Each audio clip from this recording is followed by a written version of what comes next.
If you just joined us, this is a reminder that you are in tune to the FM service of the Renaissance Communications Incorporated with the program News Desk, bringing you highlights of major events that occurred during the day. And of course, the top stories to follow in tonight. NEC announces final results from the just ended presidential and representative polls, declares a runoff between ex-footballer George Weah and Vice President Joseph Boakai. President Sirleaf detests the use of the social media to spread hate messages during these elections. And the Supreme Court of Liberia disclosed the disposal of 30 cases during the just ended March 27 term of court, says there are no more electoral cases before the bench. And away from home, South African singer and ex-MP Jennifer Ferguson accuses the country's football boss Danny Jordan, 66, of raping her nearly 24 years ago. And right into the news, President Ellen Johnson Sirleaf has expressed outrage about the usage of the social media by Liberians.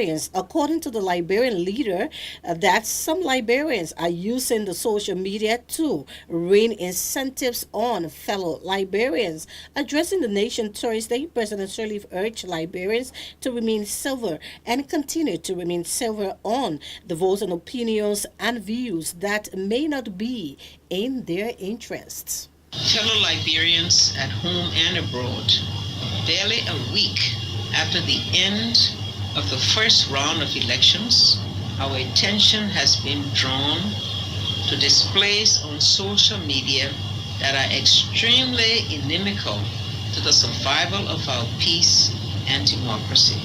We condemn the abuse and misuse of social media through the use of invectives, hate speech, and outright vulgarity, which denigrates adversaries with whom we might hold disagreement. In light of the progress we have collectively made, I call on all our fellow Liberians to remain civil, responsible, and continue to be tolerant of diverging opinions and views that might not necessarily be favorable to ours. Resorting to profanities on social media contributes nothing to the national discourse, but only serves to paint our national and international image in a very bad light.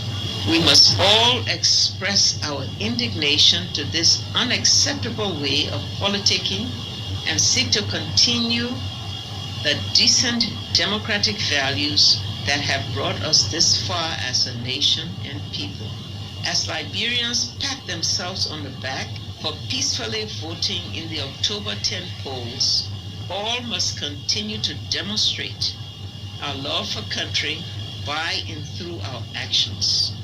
Our greatest task must focus on how we consolidate the democratic gains made over the last 12 years by voting peacefully and nationally, respecting the law, and keeping the peace for the greater good of our country. The Liberian leader there, Ellen Johnson Sirleaf, expressing outrage about the usage of the social media by Liberians. Nigeria's Vice President Yemi Osinbajo has described the Tony Elumelu Foundation as the most inclusive empowerment program of the younger generation in Africa. Addressing the third cohort of the Tony Elumelu Foundation entrepreneurs, Vice President Osinbajo wants the younger generation utilize the available opportunities to improve on their talents in the interest of Africa. Speaking at the climax of the Tony Elumelu Foundation in Nigeria, Osinbajo reminded the participants to utilize the knowledge acquired to keep the dream of the foundation alive. By all predictions, you will be the wealthiest and most successful people in a few short years. I'd like to ask that you don't forget me when the good times come. The history of Africa does not determine its future. The days you live in are much greater and better than the past.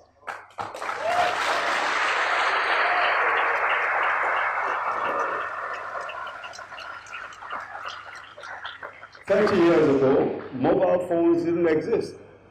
To speak to people in another country, you queued up for hours in a public telephone exchange, waiting for your turn if it ever came. Today, we can't imagine life without our smartphones and FaceTime and Skype. So today, we can collaborate across continents in seconds from anywhere in the world. Researches that took us months, and I can tell you this because I'm a professor. I spent many years researching. And researches that took months to do are only a Google search away within seconds today. Education that required us to leave towns and villages to schools far away and abroad now are available online. So when you leave here, you can continue whatever conversations you were having on WhatsApp or Instagram or iMessenger or whatever other form you choose without a break. We are today nearer defeating hunger and famine than ever before in human history. With improved seedlings and inputs and new farming practices, farmers can produce multiples of what they produced on the same acreage years ago. We are closer than ever before in discovering cures or palliatives to practically any disease. We can, with a bit more diligence in Africa, diligence in immunization, eradicate most of the causes of infant mortality. Already, we're living longer and more healthily than any time in human history. Permit me as I close to rework the thinking of Fulgen and make a few, in some cases, controversial statements. And I'd like you to... The Chief Executive Officer of the Foundation, Tony Elumelu, lauded heads of governments, the United Bank of Africa, and other key policymakers of their support towards the foundation. We do have all the resources, most especially the people resource, to change Africa.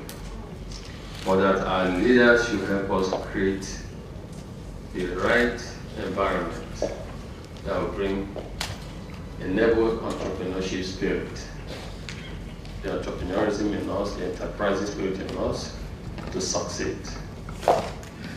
If we give all the capital to entrepreneurs and they don't have the right environment, the capital will be wasted, dissipated, and progress will not be made. Or when we have people who are really energetic, intelligent, enterprising, and they get little push, a little support by our capital, and on the altar of a very conducive business environment, what we see will be true and sustainable development and prosperity that will indeed change the narrative of our continent. And we need to realize, and not to say that the easiest thing to say is Africa is rising, Africa is rising. But we need to begin to see that Africa rising narrative touch our people. So I say to you, when you go back, you have a responsibility. We need to call our leaders' attention. Well, he's the founder and the chairman of the UBA Africa, Tony Elumelu. What at the same time, Liberians entrepreneurs at the just ended forum of the Tony Elumelu Foundation in Nigeria have described the fellowship as a milestone achievement for Africa. The Liberian entrepreneurs said the forum afforded them the opportunity to gain international business exposure. A speaker of the group, Siata Gardner, said the program has given her more ideas and innovations to continue working in the entrepreneurial sector of the Liberian economy.